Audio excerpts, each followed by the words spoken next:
Well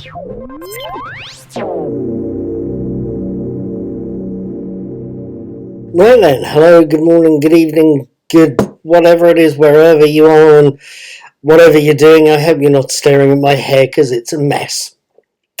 Let's move on. My name is Paul. I'm also called Knickknack. I'm the brains behind Knickknack's Daily Teaser. A lot of movie reviews as well, and occasionally a lot of TV show reviews. I will try and put those under the little eye in the corner there. You can go explore what I'm doing on YouTube and explore what I'm doing on my blog, Knickknack's Old Peculiar. That's where I do the Daily Teaser and the written version of the various movie reviews.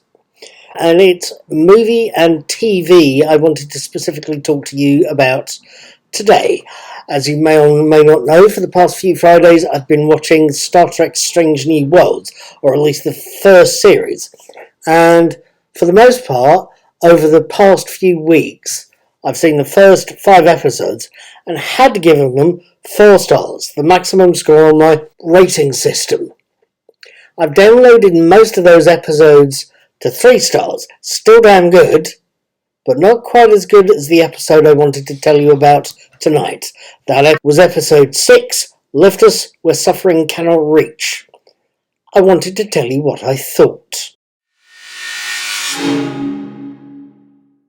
Episode 6, Lift Us Where Suffering Cannot Reach, opens with the usual summary of earlier episodes, reminding us that Captain Pike, Anson Mount, knows the future he's heading for includes quite a bit of suffering and being wheelchair-bound. The scene shifts to show us the captain recording his personal log and telling us that the USS Enterprise is heading for the Majalis system for a routine cartographic survey of a system where, nearly 10 years earlier, the captain was almost killed rescuing somebody from a pulsar. En route to the bridge, he meets Cadet Uhura, Celia Rose Gooding, who's been placed with Lieutenant Noonien Singh, Christina Chung, and is getting some seriously tough security training. As the captain reminds the cadet with a good impression of his security chief, a Regalian tiger pounces with no warning. Possibly more to say there, but I'll leave that for another video. At the bridge is where the captain finds out that the Enterprise is going to have its work cut out for it, as a Magellan shuttle is heading for its homeworld, whilst under attack from another ship. One that immediately attacks the Enterprise, only to flee when it realises it's outgunned. When it does go is when Captain Pike and Number 1, Rebecca Romaine, head for the transporter room where the survivors of the shuttle have been beamed to. It's only then they find out that one member of the shuttle's crew, Alora, Lindy Booth, is the woman Captain Pike rescued for the Magellan Pulsar 10 years earlier. Now, what did I make of this episode? What did I think of it? And can I ask you if you've heard of a couple of stories? You know, I'm a fan of Doctor Who and have been for many years, and you'll also possibly be aware that I've been reading the works of Ursula K. Le Guin for some time. That's going to be relevant, I think. There's a lot to say here about that. There is. Let's start with that plot line, shall we?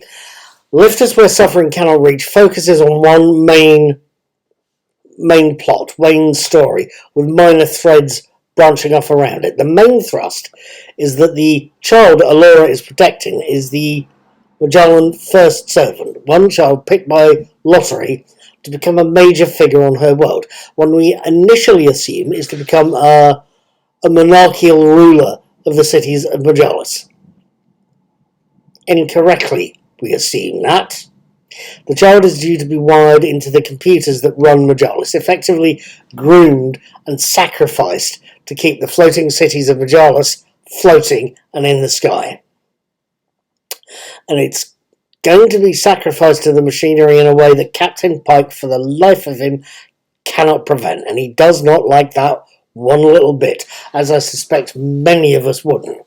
It's a powerful bit of plotting, and it's a powerful through line that reminded me in part and distance of a Doctor Who story called The Keeper of Tarkin. It's one of the last Tom Baker stories. It's the first one that introduces Sarah Sutton as Nyssa, for example. Beautiful design work.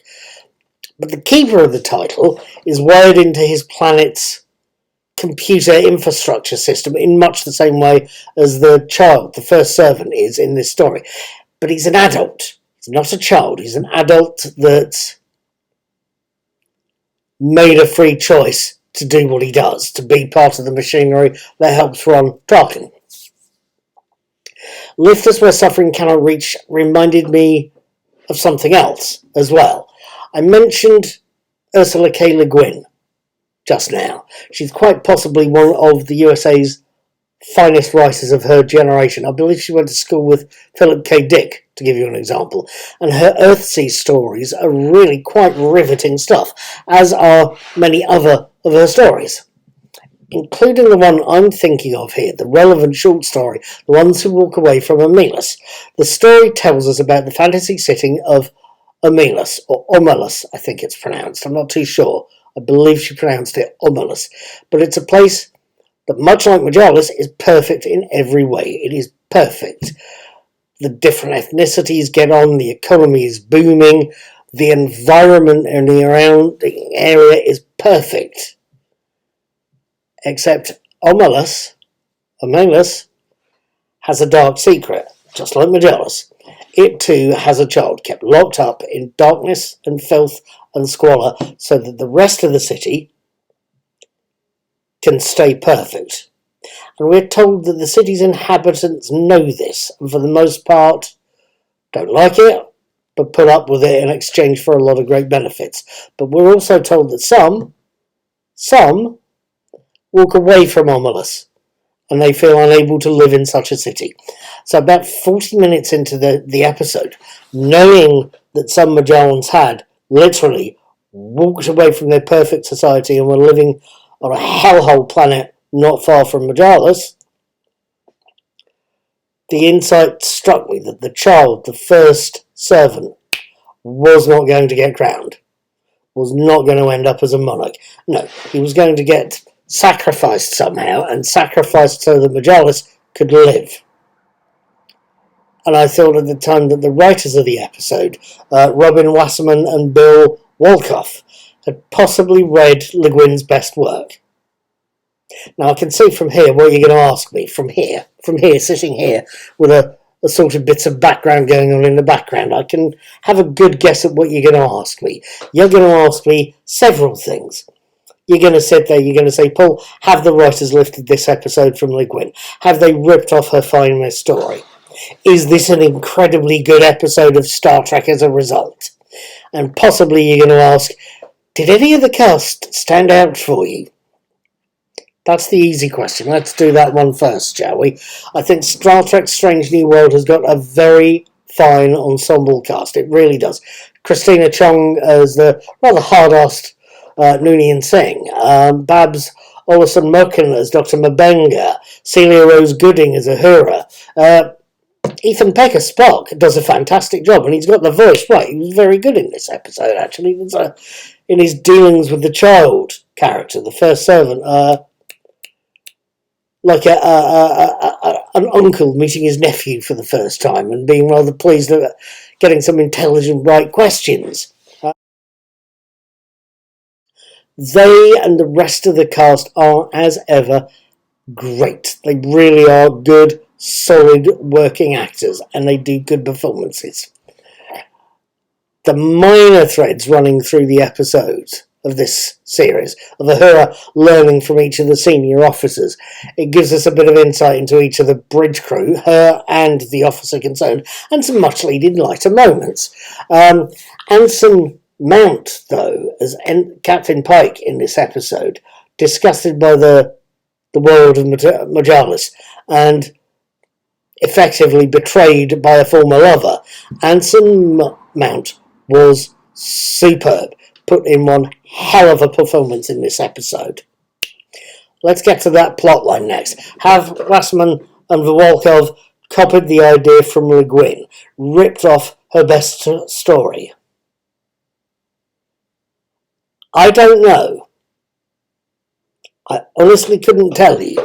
It feels very familiar and very similar, but I don't know. And I'm actually tempted, on consideration, to say no. After all, Le Guin herself said that she was very aware when writing the story that others had used a similar idea in their works. She cites Dostoevsky's The Brothers Karamazov and William James's The Moral Philosopher and the Moral Life as examples of where she would have seen the idea.